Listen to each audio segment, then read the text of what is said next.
Dhaka university Salimullah হলে একটা রুমে এক ব্যবসায়ীকে রাতভর আটকে রেখে নির্যাতনের অভিযোগ উঠছে ঢাকা বিশ্ববিদ্যালয়ের ছাত্র দলের একাংশ এবং ঢাকা কলেজ ছাত্র দলের সিন্ডিকেটের বিরুদ্ধে।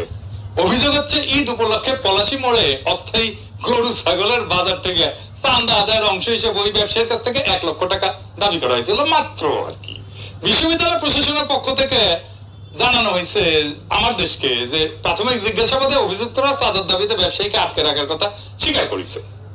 তো এটা আমি আমার ফেসবুকে পোস্টাইছিলাম, লিখেছিলাম এই বিষয়ে আমি পত্রিকার প্রতিবেদনের তথ্য উল্লেখ করলাম, বাকিটা আপনারা কমেন্ট বক্সে জানাইতে পারেন।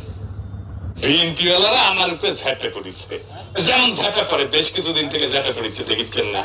তো তুই আমার দেশে যায় ধরার নরম মাটি পেছে তো বিড়াল হাগে আর কি, শক্ত মাটির বিড়াল হাগে না। আমার দেশ শক্ত মাটি পে নাকি নরম মাটি, এটি এসে ঝাঁটা করেছে। এটা হইতেছে বিএনপি ডাবল ফ্যাসিস্ট।